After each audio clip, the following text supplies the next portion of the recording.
1600cc single-seaters now, and it's New Milton printer Ian Chard with the Jedi Mark IV Suzuki that he shares with son Carl. This car supercharged for the first time this year. Another of these Wellingborough built Jedi single-seaters, which are competitive not only in the 600cc class but the 1100s and the 1600s as well. So this supercharged machine moving up a class by virtue of the 1.4 equivalency formula applied by the MSA. So Ian Chard now heading for the finish line with the Jedi and stops the clocks on 34.07. It's a Formula 3 car coming to the line now. A Reynard in fact, but this is no ordinary Formula 3 car. It's got a Suzuki motorcycle power engineered by Terry Davis of Cheltenham. It's a Reynard TKD in the hands of local man Steve Albury from Salisbury. Cheltenham engineer Davis has built several of these cars, including one for himself, for several hill climbers, and very successful they've been. Modified Formula 3 chassis with motorcycle power. And engine builder Steve Albury now attacking the final part of Ashes Bend before heading for the line with the Reynard TKD. And the time for Steve Albury, 34.78. Andy Macbeth, now the former Pilbeam record holder in the 2 litre class, but now at the wheel of one of the new OMS Hornets built by Steve Owen. Very successful chassis this. Over a dozen have been built so far, and they were only introduced at the end of last season at Prescott. And this is about the second or third meeting for Andy in this new car, rapidly dialing in to the much smaller motorcycle power car than the Pilbeam that he was previously used to. So Andy Macbeth, now a resident of Stoke Poges in Buckinghamshire, into Ashes Bend and setting off on the last part of the run in the OMS Hornet. Looks as though it's going to be a good time from Andy, and it's 33.05. Jerseyman Brian Moody on the line now with the Ralt RT3 with 1600cc Cosworth BDA power. These chassis, of course, famous in Formula 3 racing back in the days when Ayrton Senna and Martin Brundle were battling it out in the British Championship, but also a very popular chassis in hill climbing, one of the last circuit spec cars which could effectively be used on the hills without too much suspension modification. But Brian Moody now heading towards the end of the run. A personal best for Brian is in the 32-second bracket. How close will he get to that on this run?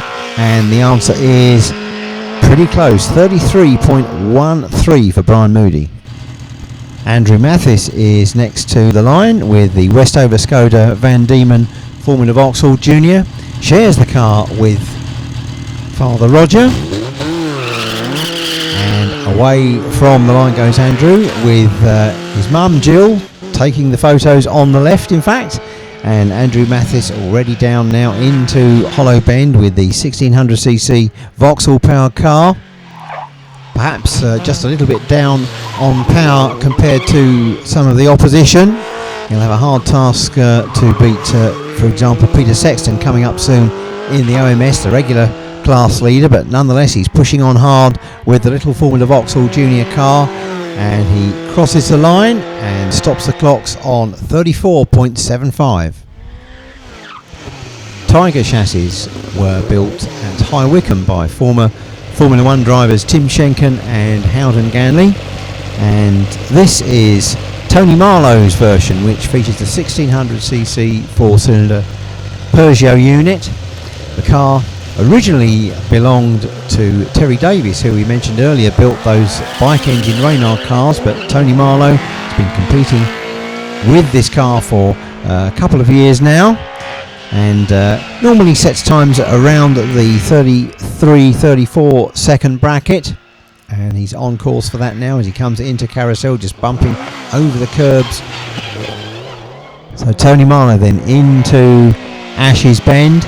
Once again, crucial to get out as quickly as possible because it's a steep climb, deceptively steep in fact, over Burke's Rise towards the finish line, and Tony Marlow stops the clocks on 34.48. Peter Sexton coming to the line now in the OMS 2000M space frame car with Suzuki power. Peter switched to this car after previously running one of the carbon fibre chassis cars from Steve Owen, which unfortunately was destroyed in an accident at Longleat Hillclimb a season or two back, but very successful in the space frame car, a regular class winner. So Peter Sexton now, the man from Leamington, who's principal of Seat main dealer Meadens Limited, looking to take the class lead on this run. And will it be a half-minute run? It certainly will. 30.27 seconds takes the class win.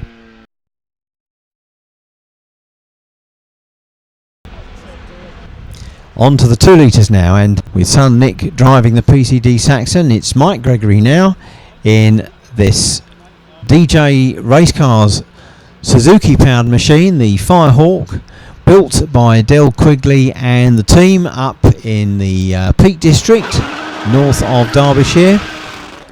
A unique machine, this Ferrari-esque device, beautifully prepared and with a very nice installation of a supercharged Suzuki engine. First time out in the car this season. In fact, the car was seen in the car park on display at the Shelsley Walsh Centenary meeting last year, but ever quicker as they dial in the new car to Gurston downhill climb. Mike Gregory and heads for the finish line and crosses it on 31.42. Gurston regular Duncan Barnes has a new car for this season, having sold the Faithful Force. Now he has a 2001 Formula 3 Dallara chassis with 2 litre Spieth Vauxhall power, as well as competing at Gurston Down and other southwest events. Duncan also will be taking this car onto the continent for some of the longer European Hill Climb Championship rounds, but shaking the car down here at Gurston. He's going well in the single-seater, not perhaps the ultimate power in the class, but a very nice handling car. These Dallaras ever more popular for hill climb use with suitable suspension modifications, and it's a 32.07. Yeovil builder Roger Cock on the line now with the ex-Macbeth Pilbeam MP54. This, in fact, the very first aluminium honeycomb chassis built by Mike Pilbeam up at Bourne in Lincolnshire, and Roger himself, of course, well known at Gurston Down, responsible for a lot of the building work here, including all the Marshall's huts and the splendid Gurston restaurant, in which there is a seat named after Roger with his own special plaque next to the bar, of course. But here's Roger Cock now with the Pilbeam MP54 heading towards the end of his run. He'll be looking for a 31 of some kind, and in fact it's 31.38 for Roger Cock.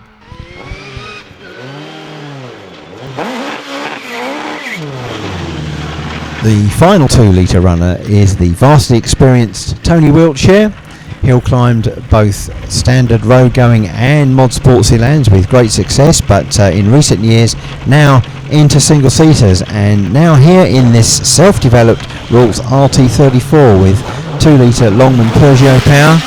Tony very successful in British Championship hill climb rounds and sprint rounds with this car. In fact, he finished second overall in last year's SBD British Sprint Championship, but equally quick on the hills now. He's very rapid into the carousel complex, and this looks like certainly a sub half minute run for the single seater driver, but he gets the back out. Has he lost time coming out of Ashes with that tail slide?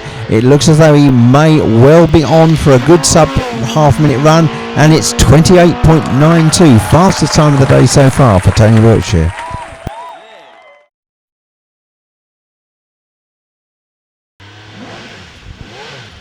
Coming to the line now, one of the most famous hill climbers of all time, Tony Marsh, the 6 times British Hill Climb champion, and that's a record number of titles for the Petersfield man. Tony Marsh was instrumental in the design and layout of Gurston Downhill Climb back in the late 60s. He was British champion in 1955, 56 and 57, and then in 65, 66 and 67. And in between those times he spent a lot of time in Grand Prix racing, actually competed in the famous 1957 German Grand Prix at the Nürburgring, which was won by Fangio. But still going strong into his mid-70s, he now runs a state-of-the-art Gould GR55 with Opel V6 power, and still as enthusiastic as ever. So Tony Marsh heads towards the end of the climb on his afternoon's run, and he stops the clocks just short of the half minute on 30.56. Now on the line, John Forsyth, stalwart of Wallbridge Motor Club, and comes from a very enthusiastic hill climbing family. Sons James and Andrew also compete regularly at the moment in the Mallock, but here's John now at the wheel of the 3.5 litre Cosworth DFZ ex-Formula 1 engined Pilbeam MP58. The car run in the British Hill Climb Championship a few seasons ago by Patrick Wood. In fact, Patrick took the outright record at Barban Manor Hill Climb up in Cumbria with the car many years back, but John Forsyth now adding this to his big stable of hill climb machines. Lots of horsepower here, getting on for around about 500 horsepower from the 3.5 litre engine. Bit of a tail wag coming out of Ashes Bend now, but John Forsyth heading for the finish line now in the big V8 and stops the clocks on 29.66. Coming to the line now, it's the current Gurston Down outright ladies record holder Sandra Tomlin, set the mark in May 2006 at 29.43. Can she improve on that time with this car, which used to be run by Chris Merrick, and before that by Roger Moran? He took this 4 litre Pilbeam Judd MP72 to the British Hill Climb title back in 1997, but Sandra Tomlin going well now as she charges into Carousel with the big V8. 29.43 then, her previous target set earlier this year. She comes over the top of Deersleep into the left-hander at Ashes, gets the power down now, the farmer from Usk in South Wales. Over the line now, and it's 29.15, a new ladies record for Sandra Tomlin. Beaconsfield driver Kelvin Duhart shares this Gould GR37 with Peter Smith. In fact, this is an ex-Tony Marsh car, this Gould chassis, which also features a V8 Cosworth unit, this time a 3.5 litre DFR V8. Kelvin started hill climbing with a motorcycle powered Jedi single seater, and he launches the big Gould off the line now down into Hollow Bend, somewhere around about 130 miles an hour before a slight lift for the left-hander. And it's a big car. These Goulds are very big cars to manoeuvre through the tight confines of Carousel, and a little bit out of shape for Kelvin there as he comes around the top hairpin and just backs off for Ashes Corner before getting the power down to head over the finish line. Another man looking for a sub-half minute run, and Kelvin Duhart 29.24. This is the very latest Gould GR55 to emerge from the Newbury Works. Basil Pitt's brand new GR55C, powered, as are all the latest Goulds, by the Nicholson McLaren 3.5 litre V8 unit.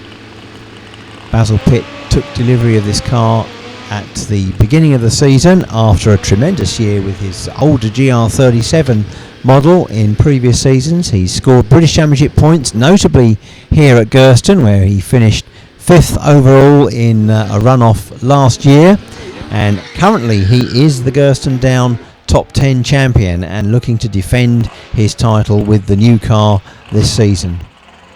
The recruitment company director from nearby Ferndown was very successful in his previous car, a Pilbeam MP88 with Vauxhall power. In fact, he scored 2 successive FTDs at Longleat with the car a couple of seasons ago before switching to the Ghoul. But there's a problem on the course. Basil kills the engine and holds his hand up, and here is the cause. The Marshall's just dispelling a little bit of fluid that's been dropped on the way to the start line.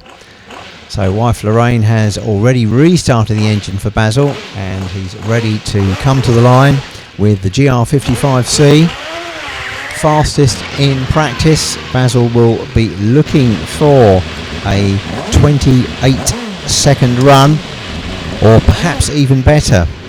Time to beat then is Peter Smith's 28.88 in the GR37 Ghoul shared with Kelvin and Basil on his way now, charging down into Hollow Bend at around about 140 miles an hour. Just a slight lift for the long left-hander, keeps the momentum up into Carousel, bumps up over the curbs, but hangs the tail out at the top of Carousel. Could that have cost time? Well, 28.88 the target for Basil Pitt, the defending Gurston top 10 champion. He's over the line now, and it's not a 28, it's a 27.98, and fastest time of the day for Basil Pitt.